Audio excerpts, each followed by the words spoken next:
Di sebuah sudut kota Jember yang ramai oleh lalu lalang kendaraan dan hiruk-pikuk manusia, tinggal seorang gadis muda bernama Selpi.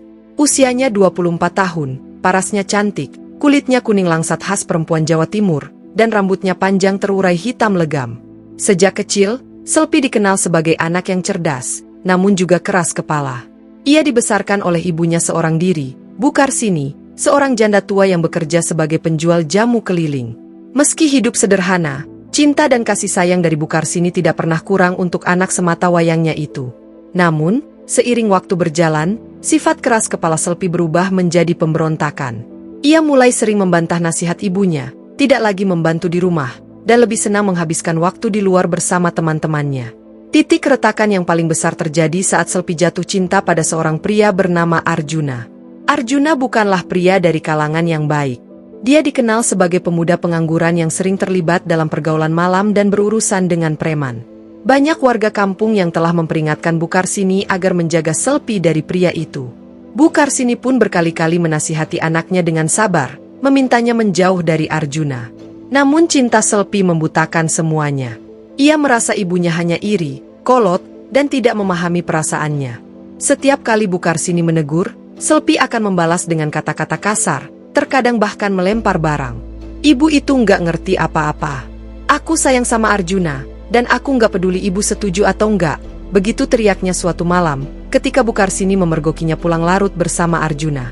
Malam itu adalah awal dari kehancuran hubungan ibu dan anak yang dulu begitu hangat. Selpi mulai menginap di rumah Arjuna, meninggalkan ibunya dalam kesedihan dan duka yang mendalam. Bu Karsini hanya bisa berdoa dalam sepi, berharap anaknya suatu saat menyadari kesalahannya. Namun Selpi tidak kunjung pulang. Bahkan ketika ibunya jatuh sakit, ia tidak pernah menjenguk. Warga kampung merasa iba, tapi tak ada yang bisa memaksa Selpi kembali ke rumah. Suatu hari, terdengar kabar bahwa Arjuna telah menipu Selpi. Semua harta yang ia kumpulkan dari hasil kerja selama ini dibawa kabur oleh pria itu. Selpi pun pulang ke rumah dalam kondisi mengenaskan. Wajahnya lusuh, matanya sembab, dan tubuhnya kurus. Tapi yang menyambutnya bukan lagi seorang ibu yang lembut. Bu Karsini, yang kini sudah sakit parah dan lemah, hanya bisa menatap anaknya dengan mata nanar. "Anakku, kenapa kamu baru pulang setelah semuanya hancur?" ujar Bu Karsini lirih dari dipan bambu tempat tidurnya. Selpi menangis. Ia memohon maaf, memeluk kaki ibunya, tapi tidak ada air mata dari Bu Karsini. Yang keluar hanya keluhan pelan yang dibarengi tatapan kosong. "Kamu sudah memilih jalanmu sendiri. Kamu buang ibumu demi lelaki yang bahkan tidak bisa menjagamu. Jika cinta dunia yang kamu pilih, maka biarlah kutukan dunia pula yang kamu terima." Malam itu, di tengah hujan deras dan petir menyambar-nyambar, Selpi menggigil di sudut rumah. Tiba-tiba tubuhnya terasa panas membara, kulitnya gatal luar biasa, dan seluruh tulangnya seperti remuk. Ia berteriak keras, namun tak seorang pun mendengar. Dalam waktu singkat, tubuh Selpi berubah. Kulitnya ditumbuhi bulu lebat, wajahnya memanjang, tangannya memendek, dan kakinya menjadi seperti binatang. Ia telah berubah menjadi seekor monyet. Pagi harinya, warga menemukan seekor monyet kecil duduk di samping jasad Bu Karsini yang telah meninggal. Monyet itu menangis, mencengkeram tangan wanita tua itu, seperti menyesal dan tidak ingin berpisah. Tapi sudah terlambat. Kutukan sang ibu telah menjadi kenyataan, bukan karena kebencian, melainkan karena sakit hati seorang ibu yang disia-siakan. Sejak saat itu, monyet itu tidak pernah meninggalkan rumah tua di sudut kampung. Warga menyebutnya si Selpi, dan mereka percaya bahwa monyet itu dulunya adalah manusia. Ia hidup mengembara di sekitar rumah, memandang orang-orang yang lewat dengan mata sedih dan penuh penyesalan. Banyak yang datang untuk melihat, bahkan beberapa mencoba membawa monyet itu pergi. Tapi setiap kali rumah Bu Karsini coba dibongkar, terjadi hal-hal aneh, genteng yang jatuh sendiri, suara tangisan perempuan dari dapur, dan sesekali terdengar suara gamelan Jawa dari arah belakang rumah. Tahun demi tahun berlalu, rumah itu tetap dibiarkan kosong. Si Selpi masih terlihat kadang-kadang duduk di atap rumah, memandang langit saat senja tiba, seolah merindukan pelukan ibunya yang tak akan pernah kembali. Cerita Selpi menjadi legenda di kampung itu, sebagai peringatan untuk para anak muda agar tidak durhaka pada orang tua, karena kutukan seorang ibu, meski lahir dari luka, bisa menjadi kenyataan paling mengerikan yang tak bisa dibatalkan oleh penyesalan. Di sebuah sudut kota Jember yang ramai oleh lalu lalang kendaraan dan hiruk-pikuk manusia, tinggal seorang gadis muda bernama Selpi. Usianya 24 tahun, parasnya cantik, kulitnya kuning langsat khas perempuan Jawa Timur, dan rambutnya panjang terurai hitam legam. Sejak kecil, Selpi dikenal sebagai anak yang cerdas, namun juga keras kepala. Ia dibesarkan oleh ibunya seorang diri, Bu Karsini, seorang janda tua yang bekerja sebagai penjual jamu keliling. Meski hidup sederhana, cinta dan kasih sayang dari Bu Karsini tidak pernah kurang untuk anak semata wayangnya itu. Namun, seiring waktu berjalan, sifat keras kepala Selpi berubah menjadi pemberontakan. Ia mulai sering membantah nasihat ibunya, tidak lagi membantu di rumah, dan lebih senang menghabiskan waktu di luar bersama teman-temannya. Titik retakan yang paling besar terjadi saat Selpi jatuh cinta pada seorang pria bernama Arjuna. Arjuna bukanlah pria dari kalangan yang baik. Dia dikenal sebagai pemuda pengangguran yang sering terlibat dalam pergaulan malam dan berurusan dengan preman. Banyak warga kampung yang telah memperingatkan Bu Karsini agar menjaga Selpi dari pria itu. Bu Karsini pun berkali-kali menasihati anaknya dengan sabar, memintanya menjauh dari Arjuna. Namun cinta Selpi membutakan semuanya. Ia merasa ibunya hanya iri, kolot, dan tidak memahami perasaannya. Setiap kali Bu Karsini menegur, Selpi akan membalas dengan kata-kata kasar, terkadang bahkan melempar barang. Ibu itu nggak ngerti apa-apa. Aku sayang sama Arjuna, dan aku nggak peduli ibu setuju atau nggak. Begitu teriaknya suatu malam, ketika Bu Karsini memergokinya pulang larut bersama Arjuna. Malam itu adalah awal dari kehancuran hubungan ibu dan anak yang dulu begitu hangat. Selpi mulai menginap di rumah Arjuna, meninggalkan ibunya dalam kesedihan dan duka yang mendalam.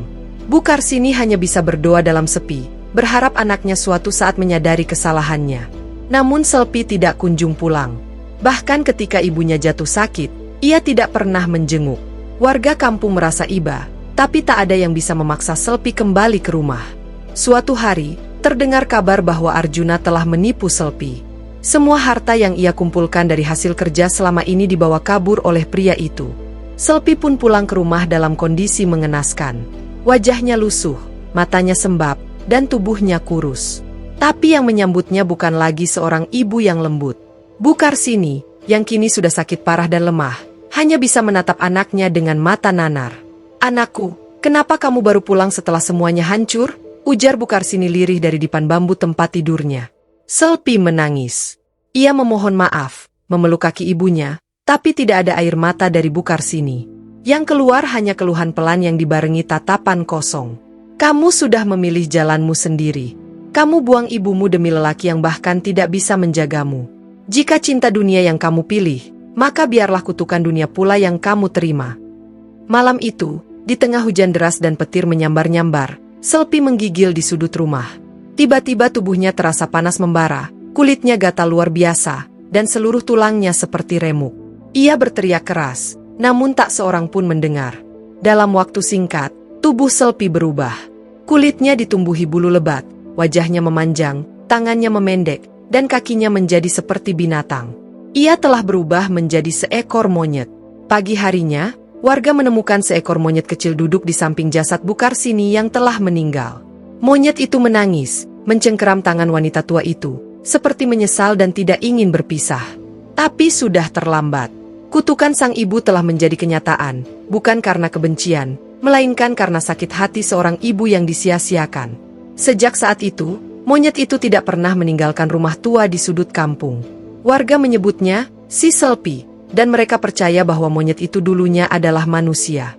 Ia hidup mengembara di sekitar rumah, memandang orang-orang yang lewat dengan mata sedih dan penuh penyesalan. Banyak yang datang untuk melihat, bahkan beberapa mencoba membawa monyet itu pergi. Tapi setiap kali rumah Bu Karsini coba dibongkar, terjadi hal-hal aneh, genteng yang jatuh sendiri, suara tangisan perempuan dari dapur, dan sesekali terdengar suara gamelan Jawa dari arah belakang rumah. Tahun demi tahun berlalu, rumah itu tetap dibiarkan kosong. Si Selpi masih terlihat kadang-kadang duduk di atap rumah, memandang langit saat senja tiba, seolah merindukan pelukan ibunya yang tak akan pernah kembali. Cerita Selpi menjadi legenda di kampung itu, sebagai peringatan untuk para anak muda agar tidak durhaka pada orang tua, karena kutukan seorang ibu, meski lahir dari luka, bisa menjadi kenyataan paling mengerikan yang tak bisa dibatalkan oleh penyesalan. Di sebuah sudut kota Jember yang ramai oleh lalu lalang kendaraan dan hiruk-pikuk manusia, tinggal seorang gadis muda bernama Selpi. Usianya 24 tahun, parasnya cantik, kulitnya kuning langsat khas perempuan Jawa Timur, dan rambutnya panjang terurai hitam legam. Sejak kecil, Selpi dikenal sebagai anak yang cerdas, namun juga keras kepala. Ia dibesarkan oleh ibunya seorang diri, Bu Karsini, seorang janda tua yang bekerja sebagai penjual jamu keliling.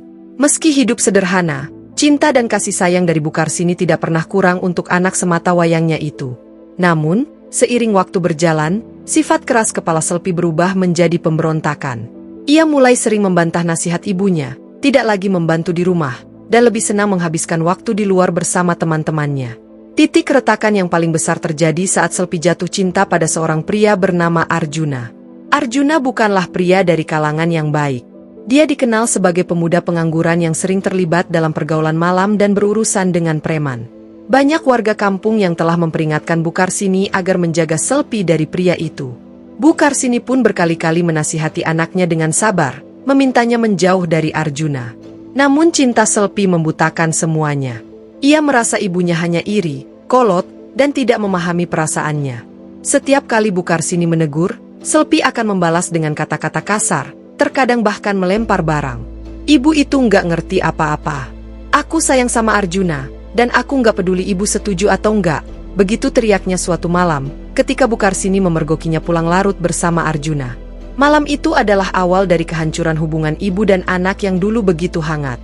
Selpi mulai menginap di rumah Arjuna, meninggalkan ibunya dalam kesedihan dan duka yang mendalam. Bu Karsini hanya bisa berdoa dalam sepi, berharap anaknya suatu saat menyadari kesalahannya. Namun Selpi tidak kunjung pulang. Bahkan ketika ibunya jatuh sakit, ia tidak pernah menjenguk. Warga kampung merasa iba, tapi tak ada yang bisa memaksa Selpi kembali ke rumah. Suatu hari, terdengar kabar bahwa Arjuna telah menipu Selpi. Semua harta yang ia kumpulkan dari hasil kerja selama ini dibawa kabur oleh pria itu. Selpi pun pulang ke rumah dalam kondisi mengenaskan. Wajahnya lusuh, matanya sembab, dan tubuhnya kurus. Tapi yang menyambutnya bukan lagi seorang ibu yang lembut. Bu Karsini, yang kini sudah sakit parah dan lemah, hanya bisa menatap anaknya dengan mata nanar. "Anakku, kenapa kamu baru pulang setelah semuanya hancur?" ujar Bu Karsini lirih dari dipan bambu tempat tidurnya. Selpi menangis. Ia memohon maaf, memeluk kaki ibunya, tapi tidak ada air mata dari Bu Karsini. Yang keluar hanya keluhan pelan yang dibarengi tatapan kosong. "Kamu sudah memilih jalanmu sendiri. Kamu buang ibumu demi lelaki yang bahkan tidak bisa menjagamu. Jika cinta dunia yang kamu pilih, maka biarlah kutukan dunia pula yang kamu terima." Malam itu, di tengah hujan deras dan petir menyambar-nyambar, Selpi menggigil di sudut rumah. Tiba-tiba tubuhnya terasa panas membara, kulitnya gatal luar biasa, dan seluruh tulangnya seperti remuk. Ia berteriak keras, namun tak seorang pun mendengar. Dalam waktu singkat, tubuh Selpi berubah. Kulitnya ditumbuhi bulu lebat, wajahnya memanjang, tangannya memendek, dan kakinya menjadi seperti binatang. Ia telah berubah menjadi seekor monyet.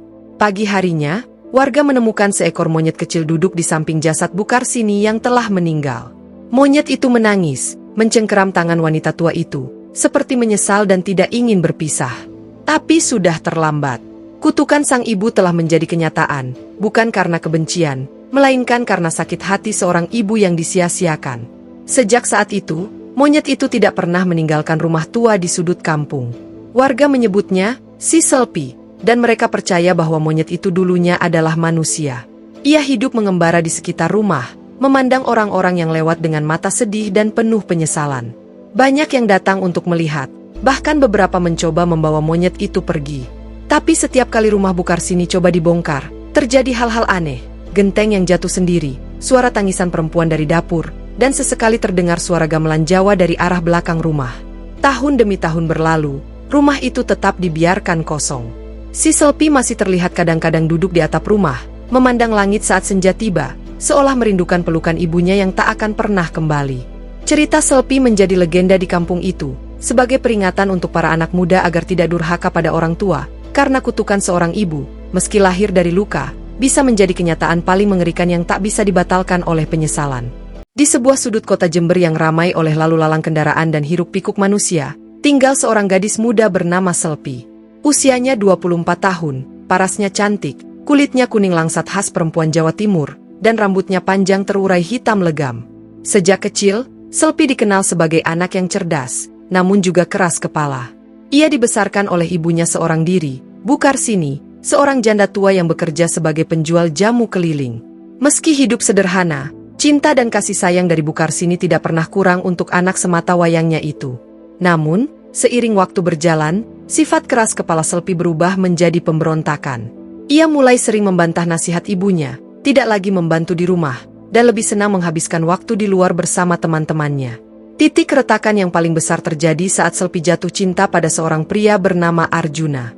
Arjuna bukanlah pria dari kalangan yang baik. Dia dikenal sebagai pemuda pengangguran yang sering terlibat dalam pergaulan malam dan berurusan dengan preman. Banyak warga kampung yang telah memperingatkan Bu Karsini agar menjaga Selpi dari pria itu. Bu Karsini pun berkali-kali menasihati anaknya dengan sabar, memintanya menjauh dari Arjuna. Namun cinta Selpi membutakan semuanya. Ia merasa ibunya hanya iri, kolot, dan tidak memahami perasaannya. Setiap kali Bu Karsini menegur, Selpi akan membalas dengan kata-kata kasar, terkadang bahkan melempar barang. Ibu itu nggak ngerti apa-apa. Aku sayang sama Arjuna, dan aku nggak peduli ibu setuju atau nggak. Begitu teriaknya suatu malam, ketika Bu Karsini memergokinya pulang larut bersama Arjuna. Malam itu adalah awal dari kehancuran hubungan ibu dan anak yang dulu begitu hangat. Selpi mulai menginap di rumah Arjuna, meninggalkan ibunya dalam kesedihan dan duka yang mendalam. Bu Karsini hanya bisa berdoa dalam sepi, berharap anaknya suatu saat menyadari kesalahannya. Namun Selpi tidak kunjung pulang. Bahkan ketika ibunya jatuh sakit, ia tidak pernah menjenguk. Warga kampung merasa iba, tapi tak ada yang bisa memaksa Selpi kembali ke rumah. Suatu hari, terdengar kabar bahwa Arjuna telah menipu Selpi. Semua harta yang ia kumpulkan dari hasil kerja selama ini dibawa kabur oleh pria itu. Selpi pun pulang ke rumah dalam kondisi mengenaskan. Wajahnya lusuh, matanya sembab, dan tubuhnya kurus. Tapi yang menyambutnya bukan lagi seorang ibu yang lembut. Bu Karsini, yang kini sudah sakit parah dan lemah, hanya bisa menatap anaknya dengan mata nanar. "Anakku, kenapa kamu baru pulang setelah semuanya hancur?" ujar Bu Karsini lirih dari dipan bambu tempat tidurnya. Selpi menangis. Ia memohon maaf, memeluk kaki ibunya, tapi tidak ada air mata dari Bu Karsini. Yang keluar hanya keluhan pelan yang dibarengi tatapan kosong. "Kamu sudah memilih jalanmu sendiri. Kamu buang ibumu demi lelaki yang bahkan tidak bisa menjagamu. Jika cinta dunia yang kamu pilih, maka biarlah kutukan dunia pula yang kamu terima." Malam itu, di tengah hujan deras dan petir menyambar-nyambar, Selpi menggigil di sudut rumah. Tiba-tiba tubuhnya terasa panas membara, kulitnya gatal luar biasa, dan seluruh tulangnya seperti remuk. Ia berteriak keras, namun tak seorang pun mendengar. Dalam waktu singkat, tubuh Selpi berubah. Kulitnya ditumbuhi bulu lebat, wajahnya memanjang, tangannya memendek, dan kakinya menjadi seperti binatang. Ia telah berubah menjadi seekor monyet. Pagi harinya, warga menemukan seekor monyet kecil duduk di samping jasad Bu Karsini yang telah meninggal. Monyet itu menangis, mencengkeram tangan wanita tua itu, seperti menyesal dan tidak ingin berpisah. Tapi sudah terlambat. Kutukan sang ibu telah menjadi kenyataan, bukan karena kebencian, melainkan karena sakit hati seorang ibu yang disia-siakan. Sejak saat itu, monyet itu tidak pernah meninggalkan rumah tua di sudut kampung. Warga menyebutnya si Selpi, dan mereka percaya bahwa monyet itu dulunya adalah manusia. Ia hidup mengembara di sekitar rumah, memandang orang-orang yang lewat dengan mata sedih dan penuh penyesalan. Banyak yang datang untuk melihat, bahkan beberapa mencoba membawa monyet itu pergi. Tapi setiap kali rumah Bu Karsini coba dibongkar, terjadi hal-hal aneh, genteng yang jatuh sendiri, suara tangisan perempuan dari dapur, dan sesekali terdengar suara gamelan Jawa dari arah belakang rumah. Tahun demi tahun berlalu, rumah itu tetap dibiarkan kosong. Si Selpi masih terlihat kadang-kadang duduk di atap rumah, memandang langit saat senja tiba, seolah merindukan pelukan ibunya yang tak akan pernah kembali.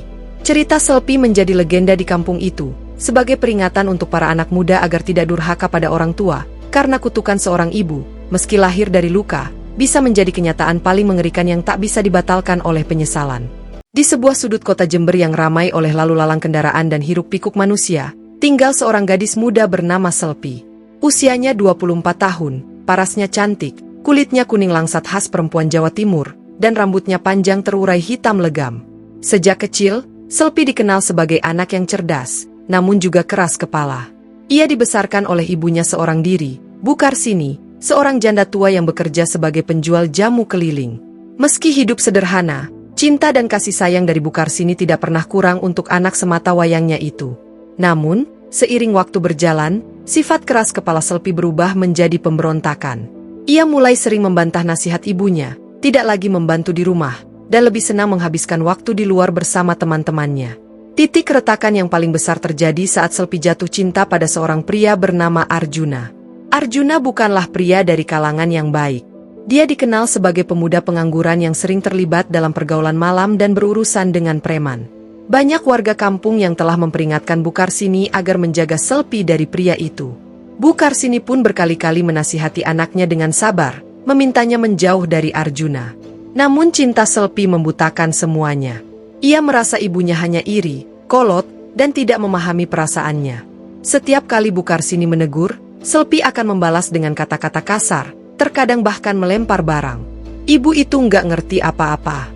Aku sayang sama Arjuna, dan aku nggak peduli ibu setuju atau nggak. Begitu teriaknya suatu malam, ketika Bu Karsini memergokinya pulang larut bersama Arjuna.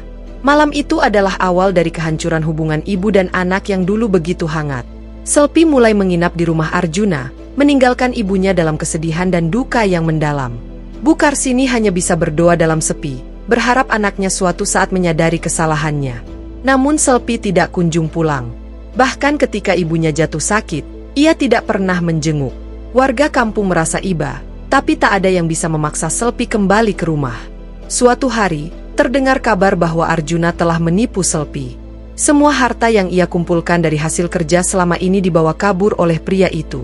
Selpi pun pulang ke rumah dalam kondisi mengenaskan. Wajahnya lusuh, matanya sembab, dan tubuhnya kurus. Tapi yang menyambutnya bukan lagi seorang ibu yang lembut. Bu Karsini, yang kini sudah sakit parah dan lemah, hanya bisa menatap anaknya dengan mata nanar. "Anakku, kenapa kamu baru pulang setelah semuanya hancur?" ujar Bu Karsini lirih dari dipan bambu tempat tidurnya. Selpi menangis. Ia memohon maaf, memeluk kaki ibunya, tapi tidak ada air mata dari Bu Karsini. Yang keluar hanya keluhan pelan yang dibarengi tatapan kosong. "Kamu sudah memilih jalanmu sendiri. Kamu buang ibumu demi lelaki yang bahkan tidak bisa menjagamu. Jika cinta dunia yang kamu pilih, maka biarlah kutukan dunia pula yang kamu terima."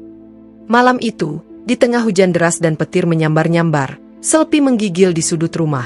Tiba-tiba tubuhnya terasa panas membara, kulitnya gatal luar biasa, dan seluruh tulangnya seperti remuk. Ia berteriak keras, namun tak seorang pun mendengar. Dalam waktu singkat, tubuh Selpi berubah. Kulitnya ditumbuhi bulu lebat, wajahnya memanjang, tangannya memendek, dan kakinya menjadi seperti binatang. Ia telah berubah menjadi seekor monyet. Pagi harinya, warga menemukan seekor monyet kecil duduk di samping jasad Bu Karsini yang telah meninggal. Monyet itu menangis, mencengkeram tangan wanita tua itu, seperti menyesal dan tidak ingin berpisah. Tapi sudah terlambat. Kutukan sang ibu telah menjadi kenyataan, bukan karena kebencian, melainkan karena sakit hati seorang ibu yang disia-siakan. Sejak saat itu, monyet itu tidak pernah meninggalkan rumah tua di sudut kampung. Warga menyebutnya si Selpi, dan mereka percaya bahwa monyet itu dulunya adalah manusia. Ia hidup mengembara di sekitar rumah, memandang orang-orang yang lewat dengan mata sedih dan penuh penyesalan. Banyak yang datang untuk melihat, bahkan beberapa mencoba membawa monyet itu pergi. Tapi setiap kali rumah Bu Karsini coba dibongkar, terjadi hal-hal aneh, genteng yang jatuh sendiri, suara tangisan perempuan dari dapur, dan sesekali terdengar suara gamelan Jawa dari arah belakang rumah. Tahun demi tahun berlalu, rumah itu tetap dibiarkan kosong. Si Selpi masih terlihat kadang-kadang duduk di atap rumah, memandang langit saat senja tiba, seolah merindukan pelukan ibunya yang tak akan pernah kembali. Cerita Selpi menjadi legenda di kampung itu, sebagai peringatan untuk para anak muda agar tidak durhaka pada orang tua, karena kutukan seorang ibu, meski lahir dari luka, bisa menjadi kenyataan paling mengerikan yang tak bisa dibatalkan oleh penyesalan. Di sebuah sudut kota Jember yang ramai oleh lalu lalang kendaraan dan hiruk-pikuk manusia, tinggal seorang gadis muda bernama Selpi. Usianya 24 tahun, parasnya cantik, kulitnya kuning langsat khas perempuan Jawa Timur, dan rambutnya panjang terurai hitam legam. Sejak kecil, Selpi dikenal sebagai anak yang cerdas, namun juga keras kepala. Ia dibesarkan oleh ibunya seorang diri, Bu Karsini, seorang janda tua yang bekerja sebagai penjual jamu keliling. Meski hidup sederhana, cinta dan kasih sayang dari Bu Karsini tidak pernah kurang untuk anak semata wayangnya itu. Namun, seiring waktu berjalan, sifat keras kepala Selpi berubah menjadi pemberontakan. Ia mulai sering membantah nasihat ibunya, tidak lagi membantu di rumah, dan lebih senang menghabiskan waktu di luar bersama teman-temannya. Titik keretakan yang paling besar terjadi saat Selpi jatuh cinta pada seorang pria bernama Arjuna. Arjuna bukanlah pria dari kalangan yang baik. Dia dikenal sebagai pemuda pengangguran yang sering terlibat dalam pergaulan malam dan berurusan dengan preman. Banyak warga kampung yang telah memperingatkan Bu Karsini agar menjaga Selpi dari pria itu. Bu Karsini pun berkali-kali menasihati anaknya dengan sabar, memintanya menjauh dari Arjuna. Namun cinta Selpi membutakan semuanya. Ia merasa ibunya hanya iri, kolot, dan tidak memahami perasaannya. Setiap kali Bu Karsini menegur, Selpi akan membalas dengan kata-kata kasar, terkadang bahkan melempar barang. Ibu itu nggak ngerti apa-apa. Aku sayang sama Arjuna, dan aku nggak peduli ibu setuju atau enggak. Begitu teriaknya suatu malam, ketika Bu Karsini memergokinya pulang larut bersama Arjuna. Malam itu adalah awal dari kehancuran hubungan ibu dan anak yang dulu begitu hangat. Selpi mulai menginap di rumah Arjuna, meninggalkan ibunya dalam kesedihan dan duka yang mendalam. Bu Karsini hanya bisa berdoa dalam sepi, berharap anaknya suatu saat menyadari kesalahannya. Namun Selpi tidak kunjung pulang. Bahkan ketika ibunya jatuh sakit, ia tidak pernah menjenguk. Warga kampung merasa iba, tapi tak ada yang bisa memaksa Selpi kembali ke rumah. Suatu hari, terdengar kabar bahwa Arjuna telah menipu Selpi. Semua harta yang ia kumpulkan dari hasil kerja selama ini dibawa kabur oleh pria itu. Selpi pun pulang ke rumah dalam kondisi mengenaskan. Wajahnya lusuh, matanya sembab, dan tubuhnya kurus. Tapi yang menyambutnya bukan lagi seorang ibu yang lembut. Bu Karsini, yang kini sudah sakit parah dan lemah, hanya bisa menatap anaknya dengan mata nanar. "Anakku, kenapa kamu baru pulang setelah semuanya hancur?" ujar Bu Karsini lirih dari dipan bambu tempat tidurnya. Selpi menangis. Ia memohon maaf, memeluk kaki ibunya, tapi tidak ada air mata dari Bu Karsini. Yang keluar hanya keluhan pelan yang dibarengi tatapan kosong. "Kamu sudah memilih jalanmu sendiri. Kamu buang ibumu demi lelaki yang bahkan tidak bisa menjagamu. Jika cinta dunia yang kamu pilih, maka biarlah kutukan dunia pula yang kamu terima." Malam itu, di tengah hujan deras dan petir menyambar-nyambar, Selpi menggigil di sudut rumah. Tiba-tiba tubuhnya terasa panas membara, kulitnya gatal luar biasa, dan seluruh tulangnya seperti remuk. Ia berteriak keras, namun tak seorang pun mendengar. Dalam waktu singkat, tubuh Selpi berubah. Kulitnya ditumbuhi bulu lebat, wajahnya memanjang, tangannya memendek, dan kakinya menjadi seperti binatang. Ia telah berubah menjadi seekor monyet. Pagi harinya, warga menemukan seekor monyet kecil duduk di samping jasad Bu Karsini yang telah meninggal. Monyet itu menangis, mencengkeram tangan wanita tua itu, seperti menyesal dan tidak ingin berpisah. Tapi sudah terlambat. Kutukan sang ibu telah menjadi kenyataan, bukan karena kebencian, melainkan karena sakit hati seorang ibu yang disia-siakan. Sejak saat itu, monyet itu tidak pernah meninggalkan rumah tua di sudut kampung. Warga menyebutnya si Selpi, dan mereka percaya bahwa monyet itu dulunya adalah manusia. Ia hidup mengembara di sekitar rumah, memandang orang-orang yang lewat dengan mata sedih dan penuh penyesalan. Banyak yang datang untuk melihat, bahkan beberapa mencoba membawa monyet itu pergi. Tapi setiap kali rumah Bu Karsini coba dibongkar, terjadi hal-hal aneh, genteng yang jatuh sendiri, suara tangisan perempuan dari dapur, dan sesekali terdengar suara gamelan Jawa dari arah belakang rumah. Tahun demi tahun berlalu, rumah itu tetap dibiarkan kosong. Si Selpi masih terlihat kadang-kadang duduk di atap rumah, memandang langit saat senja tiba, seolah merindukan pelukan ibunya yang tak akan pernah kembali. Cerita Selpi menjadi legenda di kampung itu, sebagai peringatan untuk para anak muda agar tidak durhaka pada orang tua, karena kutukan seorang ibu, meski lahir dari luka, bisa menjadi kenyataan paling mengerikan yang tak bisa dibatalkan oleh penyesalan. Di sebuah sudut kota Jember yang ramai oleh lalu lalang kendaraan dan hiruk-pikuk manusia, tinggal seorang gadis muda bernama Selpi. Usianya 24 tahun, parasnya cantik, kulitnya kuning langsat khas perempuan Jawa Timur, dan rambutnya panjang terurai hitam legam. Sejak kecil, Selpi dikenal sebagai anak yang cerdas, namun juga keras kepala. Ia dibesarkan oleh ibunya seorang diri, Bu Karsini, seorang janda tua yang bekerja sebagai penjual jamu keliling. Meski hidup sederhana, cinta dan kasih sayang dari Bu Karsini tidak pernah kurang untuk anak semata wayangnya itu. Namun, seiring waktu berjalan, sifat keras kepala Selpi berubah menjadi pemberontakan. Ia mulai sering membantah nasihat ibunya, tidak lagi membantu di rumah, dan lebih senang menghabiskan waktu di luar bersama teman-temannya. Titik keretakan yang paling besar terjadi saat Selpi jatuh cinta pada seorang pria bernama Arjuna. Arjuna bukanlah pria dari kalangan yang baik. Dia dikenal sebagai pemuda pengangguran yang sering terlibat dalam pergaulan malam dan berurusan dengan preman. Banyak warga kampung yang telah memperingatkan Bukarsini agar menjaga Selpi dari